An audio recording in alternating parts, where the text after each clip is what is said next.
viendo que los que nos mantenemos cautivos, a la esperanza, regresemos a la fortaleza, regresemos a la casa. Y en el contexto final dice: les anuncio hoy que yo voy a volver a ustedes. ¿Quién vuelve? El que ya estuvo.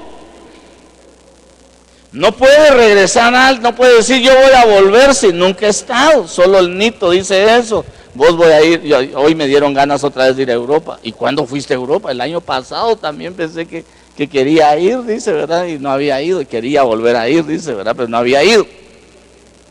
Entonces, mire, ¿quién vuelve? El que ya estuvo. Entonces, en la medida que nosotros vamos entendiendo, nuestra esperanza es que estamos atados a Cristo por la fe. Y que Él estuvo en la tierra, y que nosotros vamos a volver a nuestro hogar, porque Él va a venir, va a volver a nosotros de nuevo. Tan chulos los hermanos, ¿verdad? Ahora sí, ya los miro, ¿verdad?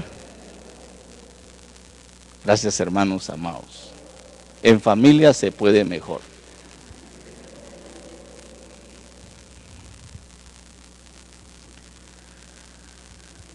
Prisioneros, regresen a su hogar, porque hoy mismo yo les anuncio que regresaré a ustedes. Entonces, mire, el prisionero es algo tremendo, pero no le voy a desarrollar el tema del prisionero, sino que hay algo sobre lo que nosotros tenemos que tener énfasis, y es precisamente que el cristiano tiene una esperanza por la cual clama, por la cual ora, por la cual alaba, por la cual adora, por la cual se congrega, por la cual busca y sirve. Entonces, cuando la esperanza es algo que nos tiene atados y no nos podemos soltar, porque no nos atamos nosotros, nos ató el Señor.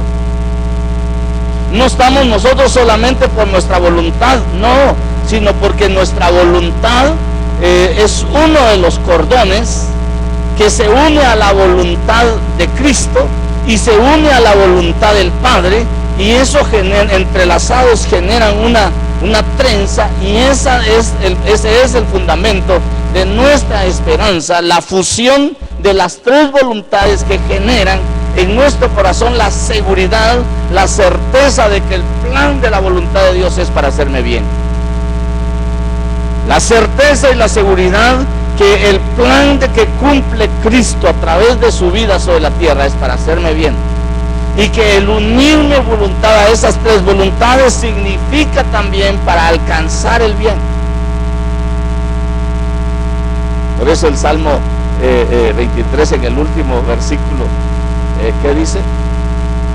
Y a la casa del Señor regresaré.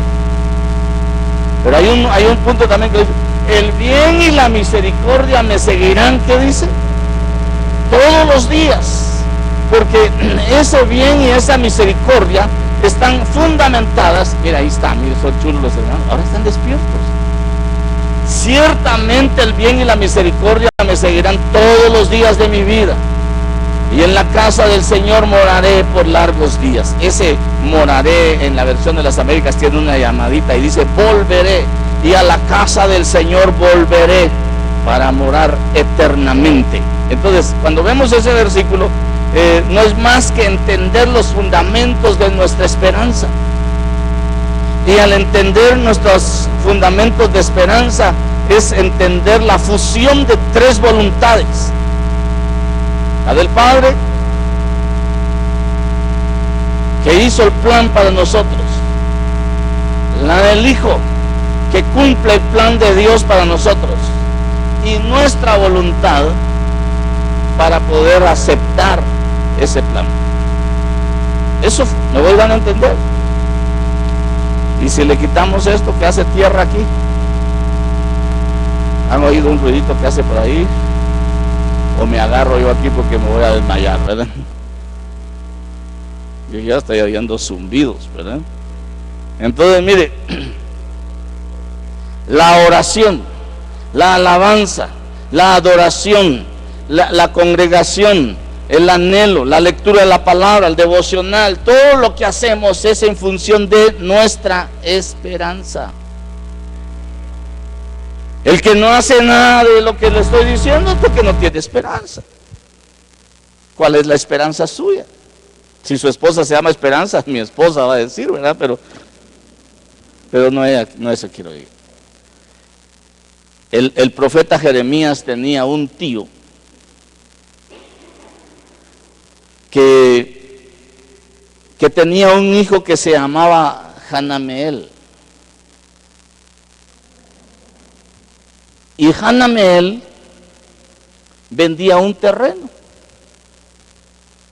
que se llamaba, a esa parcela le llamaban la parcela de Anatot. Anatot, pero no era de Totonicapán, ¿verdad? Porque ahí hay apellido Tot, ¿verdad? No, ese es en Cobán, ¿verdad? Manuel Tot. Bueno, ahí otro día hablamos de historia, ¿verdad? Jeremías 32:9 dice: y compré a Hanameel, hijo de mi tío, el campo que estaba en Anatot, y le pesé la plata, 17 ciclos de plata. La plata siempre significa redención, pero Anatot significa lugar de la oración respondida, lugar donde oramos y se nos concedió lo que pedimos, lugar donde fijamos nuestra esperanza y fuimos oídos. Así se llama y se traduce Anatot. Entonces fíjese que nuestra esperanza se va fijando en la medida que nosotros tenemos, se va fijando en nuestro corazón en la medida que nosotros vamos teniendo experiencia de los encuentros personales con Cristo.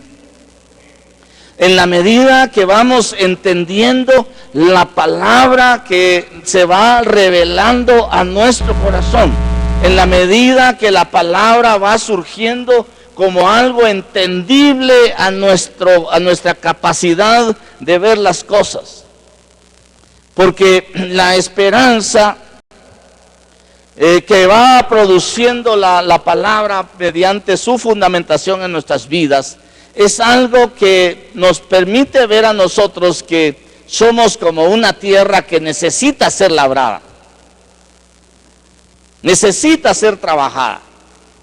Hoy usted va a ver en todos los campos que ya la gente está preparando su tierra para la siembra, está arando, está desmochando, saber cómo le llamarán, ¿verdad? Pero de todas maneras está preparando para eso. Entonces cuando nosotros vamos a otro versículo de Jeremías, que muchos tienen por conocido, Jeremías 33:3, encontramos que Jeremías escribe lo que el Señor le dice y dice: clama a mí y yo te responderé y te revelaré cosas grandes e inaccesibles que tú no conoces. Clama a mí y yo te responderé y te revelaré cosas grandes e inaccesibles que tú no conoces. Entonces quiere decir que la oración, que es uno de los motivos que hace la esperanza en nosotros, es que nos permite ver que somos un campo de trabajo agrícola que necesita ser arado y que necesita ser limpiado, y que eso nos permite a nosotros ir descubriendo cómo germina la semilla. La palabra es una semilla que produce fruto, pero ese fruto no está cuando nosotros sembramos. Así dice la palabra, que el sembrador, el agricultor siembra con la esperanza de cosechar. Entonces está sembrando con la esperanza de cosechar. Entonces nosotros igualmente estamos trabajando nuestras vidas en la fundamentación de nuestra esperanza, con la oportunidad que nos puede dar esa esperanza de alcanzar las revelaciones que no hemos recibido, que no hemos tenido acceso, pero que al final vamos a tener acceso. En Jeremías 32:7 se describe el nombre del tío que tiene el hijo que le da el terreno a Jeremías. Y dice: he aquí, Hanameel, hijo de tu tío Salum, viene a ti diciendo: cómprate el campo que tengo en Anatot, porque tú tienes el derecho de rescate para comprarlos. ¿Sabe qué significa Salum? Salum, que era el tío de Jeremías, significa recompensa, significa retribución, significa pago divino. Ahora mire, ¿quiénes son los que tienen pago divino?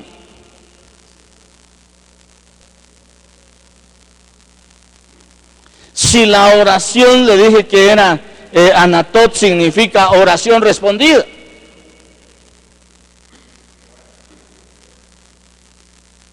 Si Anatot significa oración, lugar donde clamamos y recibimos recompensa.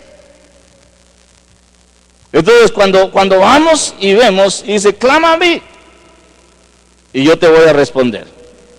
Te voy a enseñar cosas grandes y ocultas que tú no conoces. Entonces, cuando vemos a Salum, que es recompensa, que es retribución, que es pago divino, entonces sabemos nosotros que la esperanza nuestra va a tener un pago, va a tener una recompensa a través de nuestra oración, a través de nuestra alabanza, a través de nuestra adoración, de todos los elementos que tenemos que permiten fundamentar el efecto de nuestra esperanza. Cuando eso se viene dando, encontramos al tío de Jeremías, que es Salum. Entonces vamos a encontrar la recompensa. Vamos a encontrar la recompensa. Mire, cuando se están pasando situaciones difíciles, lo que tambalea es la esperanza. Qué rico cuando el Señor habla y dice: yo te bendeciré, te voy a dar, te voy a hacer, te voy a enviar, te voy a. Pero cuando vienen las situaciones adversas y difíciles, lo que hace permanecer al cristiano es su fe, porque la fe es la que produce esperanza, y la esperanza que el Señor produce en nosotros no avergüenza. Entonces cuando viene eso y se van perdiendo 1, 2, 3, 4, 5, casi todas las cosas, llega el momento en que la gente puede decir y delante de Dios pensar: yo creo que ya no tengo esperanza, o lo único que me queda es la esperanza. Hasta hay un dicho en el mundo que dice que lo último que se muere es la esperanza, pero a algunos es lo primero que se les va.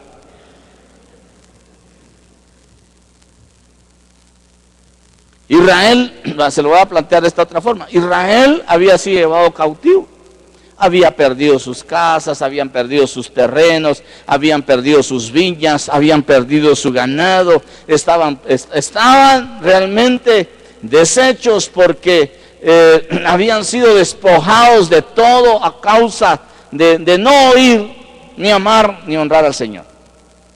Fueron despojados, fueron llevados incluso esclavos, pero no de la esperanza, sino de los babilonios.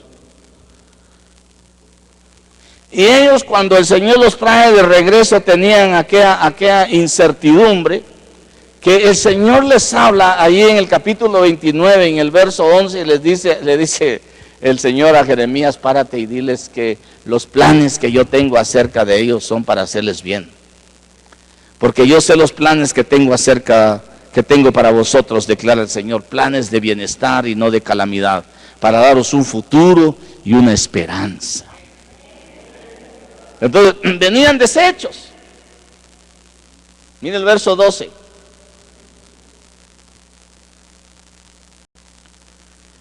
Me invocaréis y vendréis a rogarme.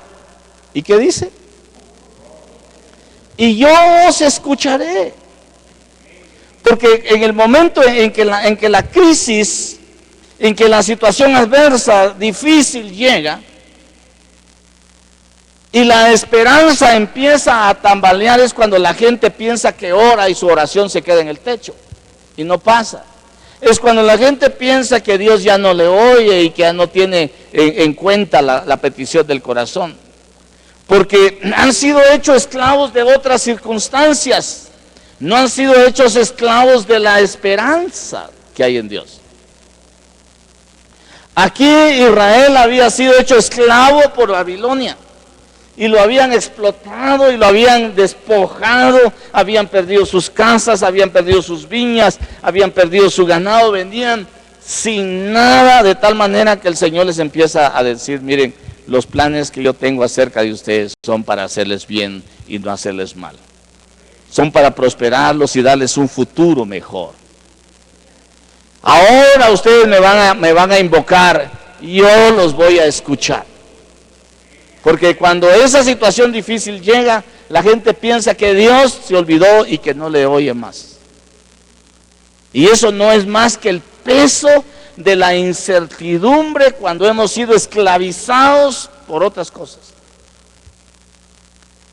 Pero los que estamos esclavizados por la esperanza, los que hemos fusionado nuestra voluntad con la voluntad del Padre y la del Hijo y hemos recibido la guianza del Espíritu Santo, tenemos una esperanza que no avergüenza y que tenemos la certeza que donde 2 o 3 estemos, el Señor estará ahí para responder a las peticiones de nuestro corazón.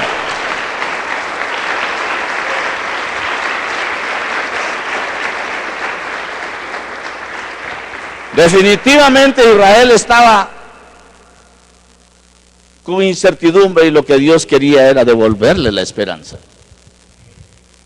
Que volvieran a tener confianza, que se acercaran a Él tranquilamente. Y Él en el capítulo 32 y el verso 15 de Jeremías les dice a Jeremías, diles esto, porque así dice el Señor de los ejércitos, el Dios de Israel.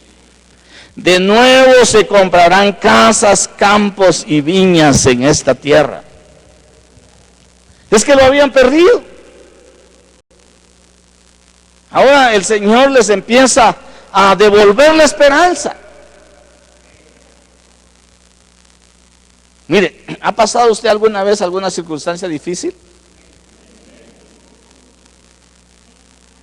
Ah, sí, pero de aquellas difíciles que le dio vuelta a todas las gavetas para ver dónde metió alguna moneda o le quedó algo, hermano, para ajustar para las tortillas, hermano. ¿No será que aquí dejé algo?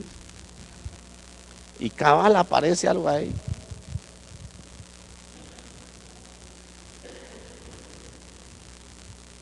Eso le estaba pasando a Israel. Ya no tenía de dónde echar mano. Y el Señor quería hacerle ver la esperanza que hay en Él. Entonces les dice, miren, yo tengo planes para ustedes. Mis planes son buenos. Los quiero bendecir. Los quiero prosperar. Van a volver a comprar casas. Van a volver a comprar el campo. Van a volver a tener viñas. Esta tierra yo se las doy. ¿Qué estaba haciendo el Señor con eso al hablarles eso? ¿Ya se las estaba dando? No, les estaba dando esperanza. Yo sé que cada uno de ustedes lo que hoy tienen ni siquiera es lo que el Señor ha preparado para bendecirlos. Dios habló a mi corazón hace un tiempo y me dijo que esta es una casa de bendición y de prosperidad para muchos, ¿verdad?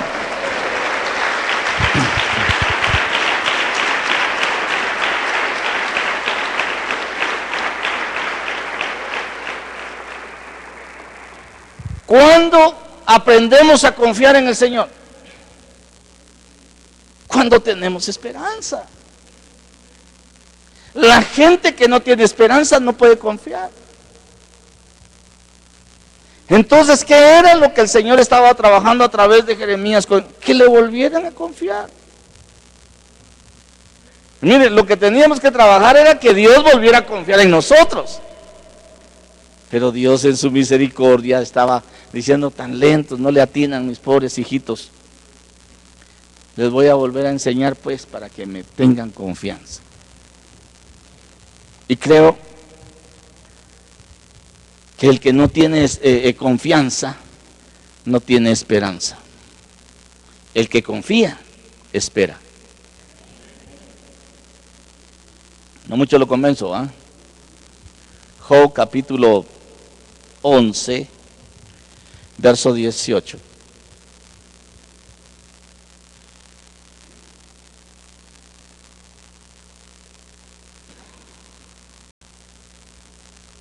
¿Qué dice? El Señor me lo hizo saber y lo comprendí. Entonces me hiciste ver sus obras. Mire esto. ¿Quién lo hizo saber? Y hasta que el Señor lo hizo saber, lo pudo comprender. Pero mire el verso 19.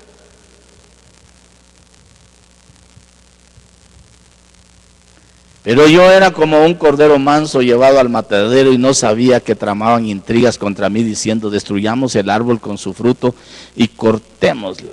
Miren, estos están más perdidos que los hijos de la Llorona en la Cuaresma. Yo les dije, no le dije Jeremías, les dije Job.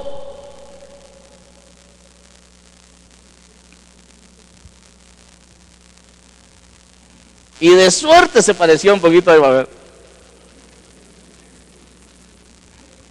Descansarás y nadie te atemorizará. Es el verso 18 el que quiero que me pongan ahí. Mire qué dice. Entonces confiarás porque hay esperanza. Mirarás alrededor y te acostarás seguro. Pero lo que quiero hacer énfasis es: si no confía, no tiene esperanza.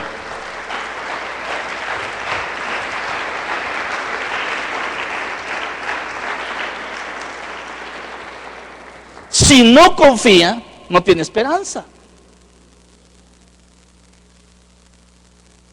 Entonces confiarás. Entonces tendrás esperanza. Cuando tengas confianza y tengas esperanza, vas a ver a tu alrededor, te vas a acostar y te vas a sentir seguro. Vas a descansar, nadie te va a atemorizar y muchos procurarán tu favor. ¿Verdad que la esperanza progresa?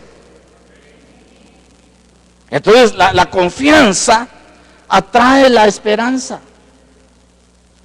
La esperanza atrae la seguridad. Y la seguridad podemos decir que produce paz. Miren, hermano, hay gente que está tan afligida y angustiada que hasta su propio ronquido lo asusta, hermano.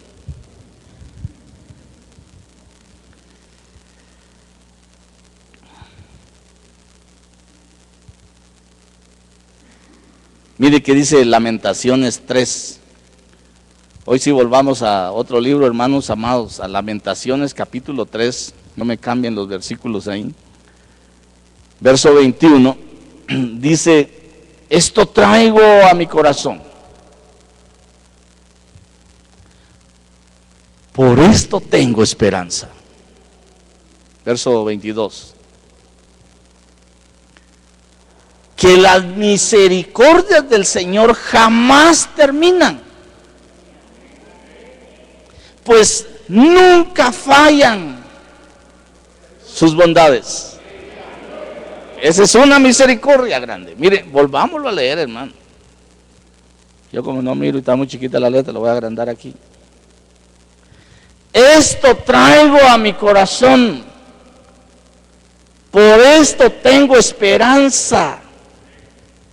Mire, qué determinante es que le ponga atención a esto. Que las misericordias, ¿qué era lo que traía a su corazón a meditar? Que las misericordias del Señor jamás terminan. Dice la Biblia que son nuevas cada mañana. Nuevas cada mañana. Que nunca faltan sus bondades.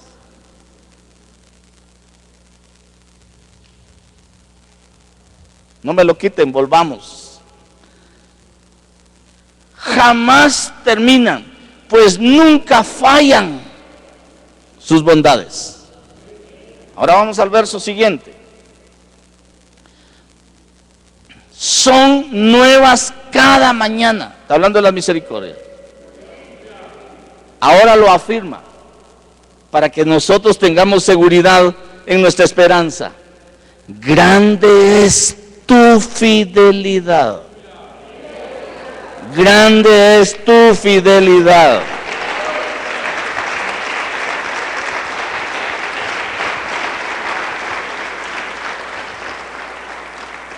La esperanza produce fortaleza.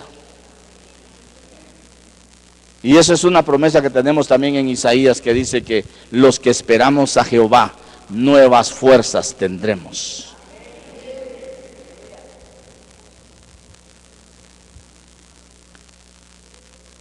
A veces en la familia con los hijos se pierde la esperanza, porque se lucha, no se cumplen los principios, no se cumplen los sueños. Cada uno de nosotros como padres tenemos sueños sobre nuestros hijos y con nuestros hijos. Y anhelamos que nuestros hijos alcancen lo mejor. Pero de repente nuestros sueños son solamente ideales en nuestro corazón y no trabajamos con ellos sobre lo que anhelamos que sea. Entonces nuestros hijos, como nunca entendieron nuestros sueños o nunca oyeron nuestros sueños, ellos empezaron a ser desajustados en su actitud, en su conducta, y terminan yéndose de la casa. Y la gente empieza a perder como padres la esperanza sobre sus hijos. Pero aún para eso hay esperanza. Malaquías habla y dice que antes que venga el día del Señor, Él va a enviar el espíritu de Elías para que haga una reconciliación, para que traiga una reconciliación de los padres a los hijos y de los hijos a los padres. Pero hay una palabra que a mí me gusta, que está en Jeremías 31:16, y dice, así dice el Señor: reprime tu voz del llanto y tus ojos de las lágrimas. Hay pago para tu trabajo, declara el Señor. Pues volverán de la tierra del enemigo y hay esperanza para tu porvenir, declara el Señor. Los hijos volverán a su territorio. Mire esto. A veces la gente también dice, cuánto que le sirvo al Señor. Y hay gente que le sirve al Señor y le va bien, y a mí no me va bien. Empiezan un montón de lamentos, pero nosotros no tenemos que fijar nuestros lamentos en función de lo que el mundo piensa respecto a Dios, porque nuestra esperanza es genuina. Por eso nuestro trabajo tiene recompensa. Deja de llorar, quita las lágrimas, reprime tus lágrimas, reprime la voz de tu llanto, quita tu lamento. Declara el Señor, pues volverán de la tierra del enemigo. O sea, no vas a permanecer en la situación que el enemigo quiere ponerte.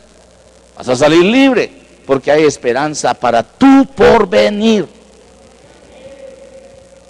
Entonces la esperanza, hermanos, es en todo ambiente, en toda circunstancia, porque usted no es impío. Para el impío no hay esperanza.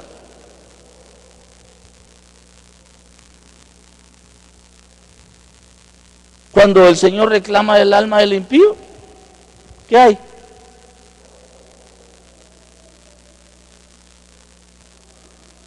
Pero cuando reclama el alma del justo,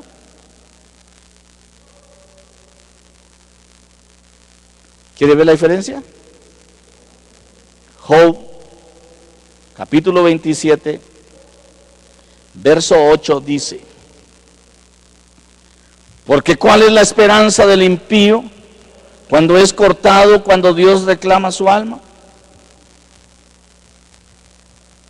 ¿Cuál es?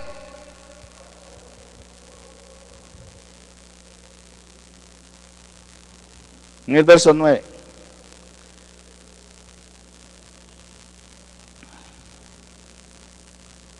¿Oirá Dios su clamor cuando venga sobre él la angustia? Óigame, ¿estamos hablando de quién? Del impío. El impío es el incrédulo. El incrédulo no tiene confianza. Y si no tiene confianza, no tiene esperanza.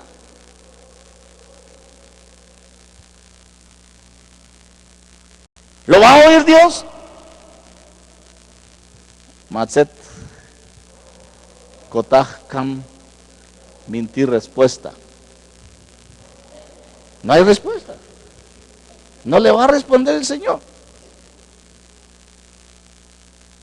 Pero mire Proverbios 14, 32.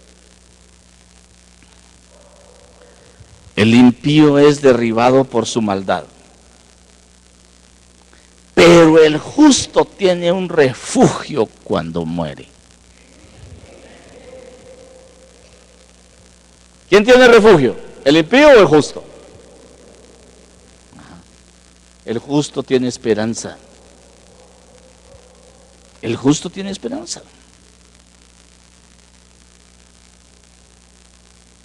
Hermano, cuando las cosas ya no se ven nada y pareciera que ya murió, lo podaron y se quedó solo el tronco y ya ni ramas surgieron.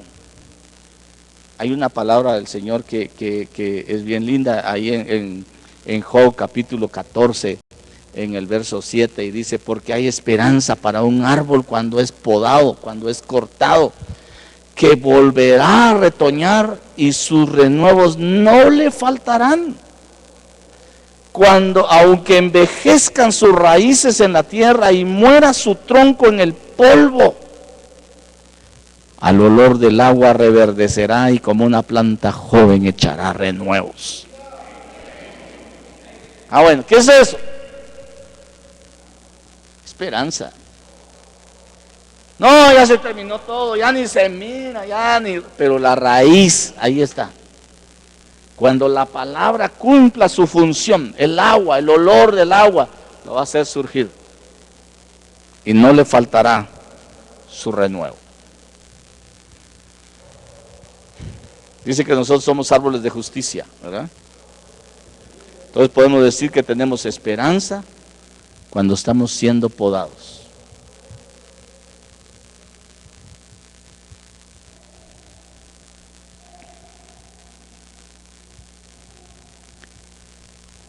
Cuando nosotros tenemos esperanza, aunque estemos pasando las peores necesidades, tenemos certeza y tenemos seguridad que seremos auxiliados. Tarde o temprano. Mire que dice el Salmo 9:18.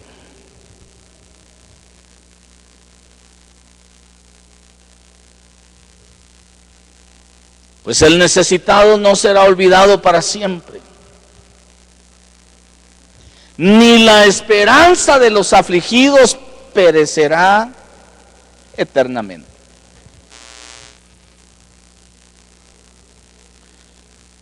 Nosotros somos necesitados en todo tiempo. Entonces no seremos olvidados. La esperanza del afligido es el Señor. Es el Señor. Amárrese. ¿Qué le dije que significaba esperanza? Atarse, amarrarse al Señor.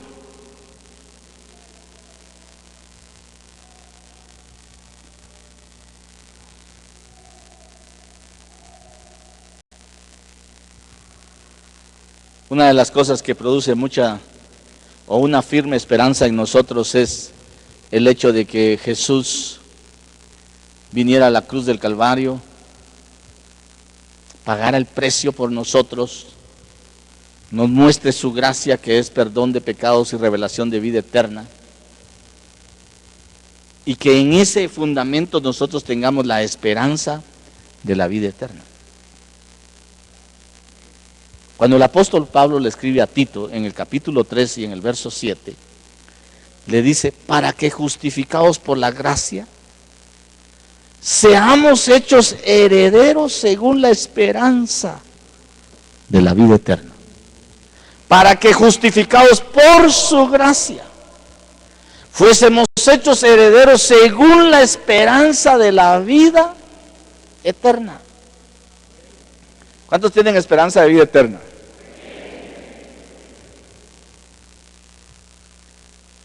A veces le preguntan al cristiano, ¿qué pasaría si morirías? Uy, no, ni me digas, no me... ¿Y su esperanza?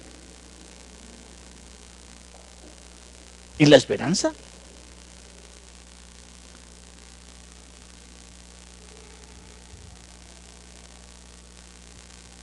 Nuestra esperanza no avergüenza. Es para vida eterna. Primera carta del apóstol Pedro,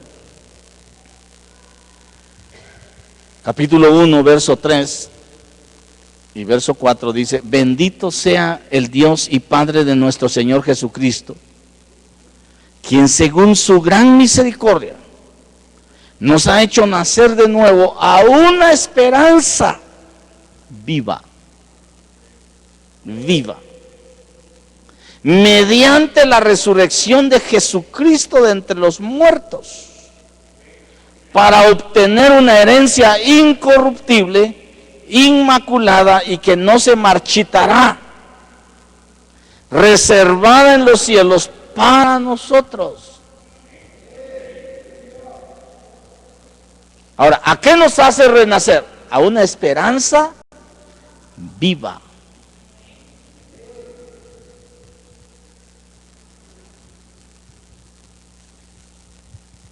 Ahora, ¿en qué se funda nuestra esperanza? En el Señor, en su palabra. En el Salmo 130 y el verso 5 dice, espero en el Señor. Oiga, dice, espero, ¿qué es eso de espero? Si yo estoy esperando porque tengo esperanza, es esperar. En Él espera mi alma. Y en su palabra tengo mi esperanza. Espero en el Señor. En Él espera mi alma. O sea, la esperanza de mi alma está en Él. Y tengo esperanza en su palabra.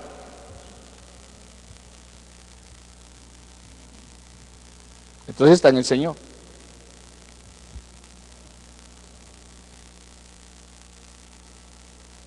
Entonces la esperanza es estar atados a Cristo. ¿Se recuerda? Le dije que la palabra esperanza viene del griego tikva, del hebreo tikva. Tikva, que significa estar atado, sujeto a Cristo. Se recuerda que también hay en San Juan capítulo 15 se habla que estamos injertados en la vid, que estamos injertados en el olivo. Entonces cuando hacen el injerto, hacen una herida y meten la yema y la atan con la esperanza de que ese injerto se adhiera, se amarre y tenga vida.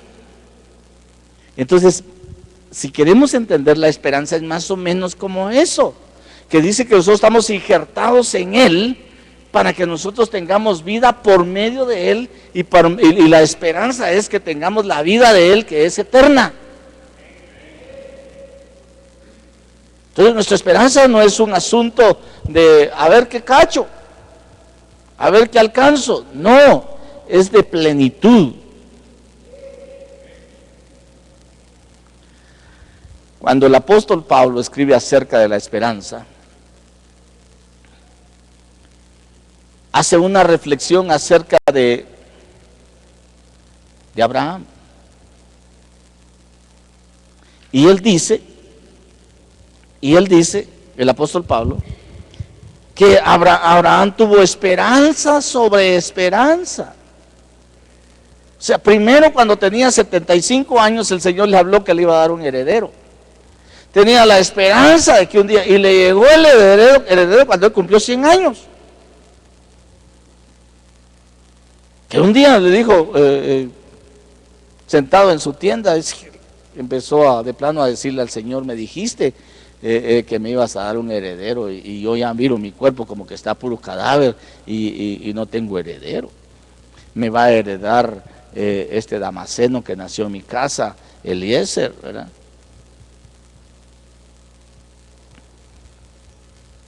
Esperó 25 años para poder tener el heredero. Y se cumplió el sueño que había tenido en esperanza. Se volvió realidad su sueño. Pero luego se lo piden. Tenía que volver a hacer renacer la esperanza de que el Señor se lo iba a dejar. Romanos capítulo 4, verso 18. Él creyó en esperanza contra esperanza a fin de llegar a ser el padre de muchas naciones, conforme a lo que se había dicho, así será tu descendencia. Él creyó en esperanza contra esperanza a fin de llegar a ser padre de muchas naciones. O sea, a mí me hacen burla los hermanos que dicen que soy algo, océano. Pero no lo hago así como lo llaman ahí, ¿verdad? No. Creyó en esperanza contra esperanza. Ya le expliqué, ¿verdad? ¿Me logré dar a entender en la esperanza contra esperanza? Entonces, para poder ser padre de muchas naciones, hermano, para poder ser testimonio de Cristo también se tiene que fundamentar en nosotros la esperanza.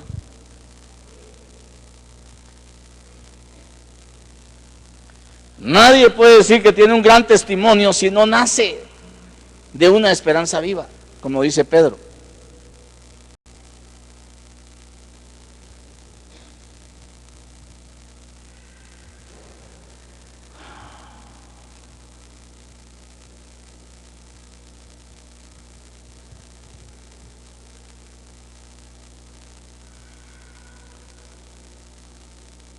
Juan escribe en su primera carta y dice, ahora, amados, somos hijos de Dios y aún no se ha manifestado lo que habremos de ser.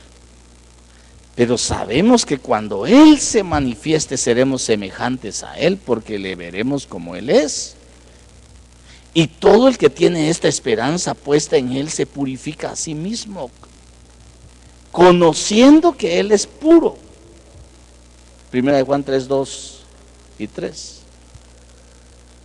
Ahora note, está hablando de una esperanza que enmarca algunas cosas. Cuando Él se manifieste,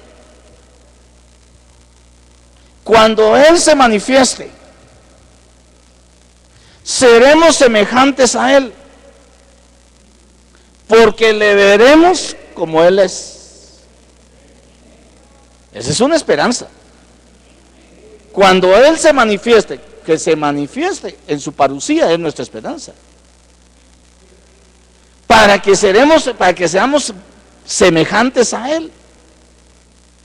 Porque le vamos a ver como Él es.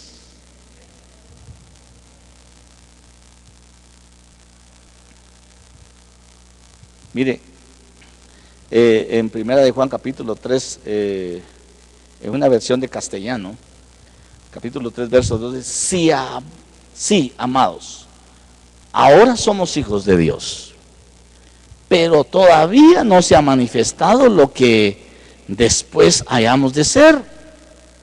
Pero de una cosa estamos seguros: cuando Cristo venga seremos semejantes a Él, y le veremos tal como Él es. Tenemos esperanza en su manifestación.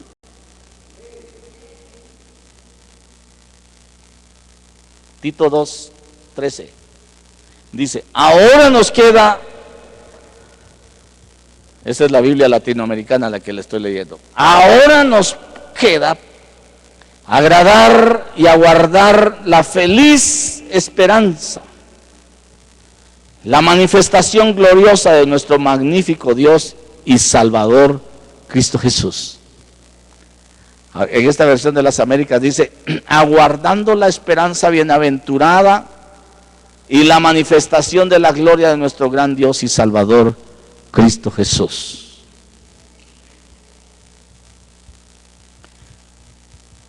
En Tito 2:11 al 13, en la versión Dios habla hoy, dice, pues Dios ha mostrado su bondad al ofrecer la salvación a toda la humanidad.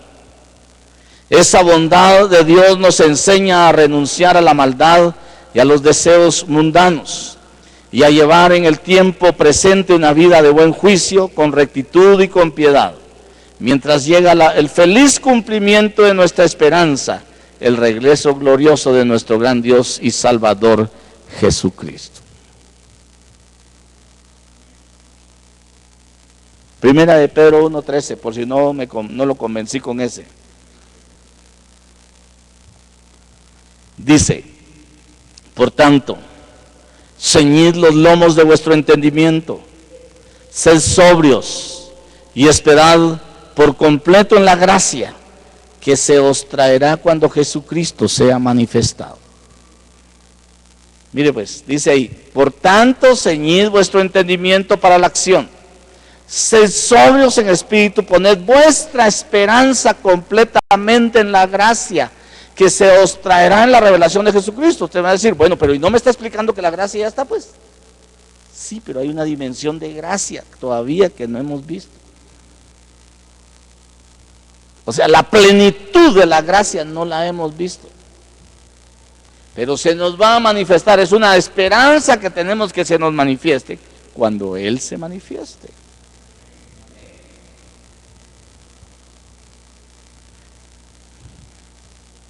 ¿Cuántos quieren ser transformados como el Señor fue transformado? Esa es una esperanza también. El salmista lo plantea en el Salmo 17:15 y dice, en cuanto a mí, veré tu rostro en justicia, estaré satisfecho cuando despierte a tu semejanza. Primera carta del apóstol Pablo a los de Corinto, en el capítulo 15, en el verso 49, dice, y tal como hemos traído la imagen del terrenal, traeremos también la imagen del celestial.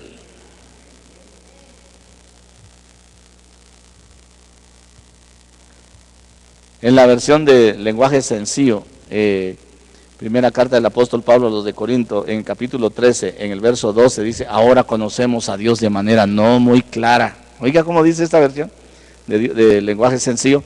Ahora conocemos a Dios de manera no muy clara, pero cuando vemos nuestra imagen reflejada en un espejo a oscuras, pero cuando todo sea perfecto, veremos a Dios cara a cara. Ahora lo conozco de manera imperfecta, pero cuando todo sea perfecto, podré conocerlo a Él como me conoce Él a mí.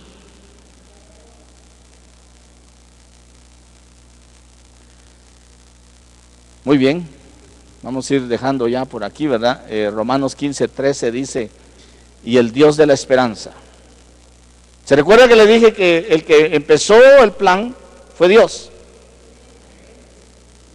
Que en su voluntad, en el beneplácito de su voluntad quiso salvarnos. En el beneplácito de la voluntad, Cristo quiso cumplir el plan, para que nosotros un día, conociéndolo, rindiéramos nuestra voluntad y nos atáramos o nos entrelazáramos con Él.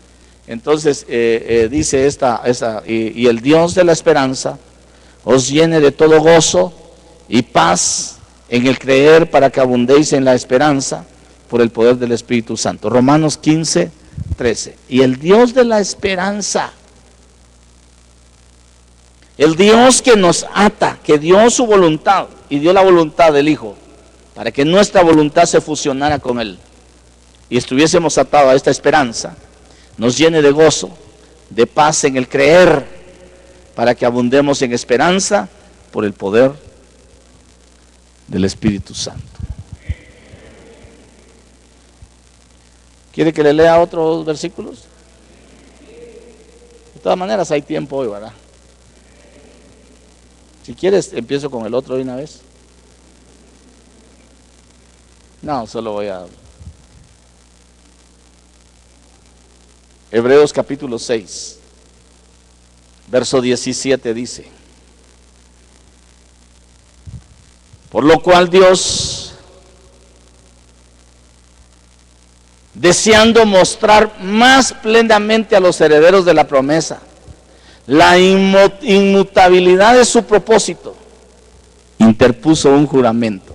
Mire verso 18. A fin de que por dos cosas inmutables, en las cuales es imposible que Dios mienta, seamos grandemente animados los que hemos huido para refugiarnos, echando mano de ¿qué? Echando mano de la esperanza puesta delante de nosotros. Verso 19. A fin, o la cual tenemos como ancla del alma, o sea, por seguridad en el alma, una esperanza segura y firme, y que penetra hasta detrás del velo. Mire, pues le voy a explicar un poquitito, pues ya me iba a ir, pero mejor le voy a explicar.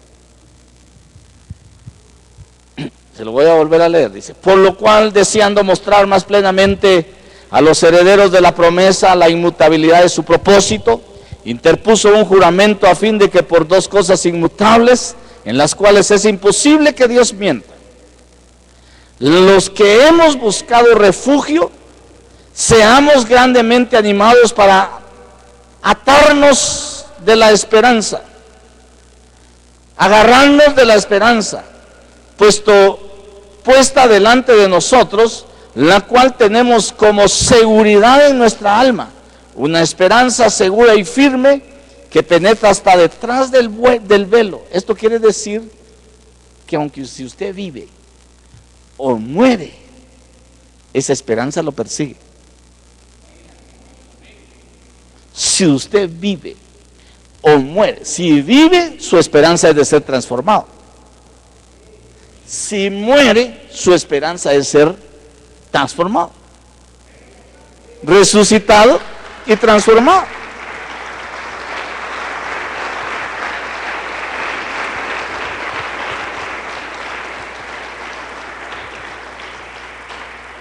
Entonces, vivamos o muramos, es lo que el apóstol Pablo decía.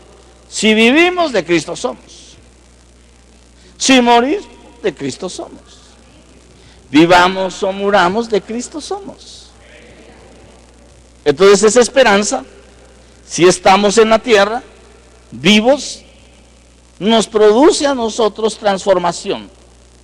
Si nosotros hubiésemos muerto ya cuando el Señor venga, esa esperanza nos da la oportunidad de resurrección para ser transformados e ir al encuentro con Él. Entonces, hermanos amados, la esperanza surge como un componente de nuestra confianza en el Señor.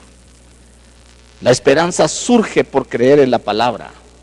La esperanza surge porque nosotros logramos rendir nuestra voluntad al plan de la voluntad del Padre y la consumación por medio del Hijo en su voluntad, y nos hacemos un cordón de tres para que esa cadena no rompa.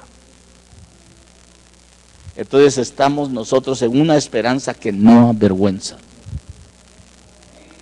La esperanza entonces no es un asunto, sí, yo creo que algún día el Señor me va a ayudar. No. La esperanza de la cual cada uno de nosotros participamos está fundamentada en verdad, está fundamentada en la palabra profética más segura, que es la palabra del Señor. Está fundamentada en las promesas, está fundamentada en la fe y está fundamentada en la voluntad de Dios, en la voluntad de Cristo, en la guianza del Espíritu Santo y en el rendimiento de nuestra voluntad.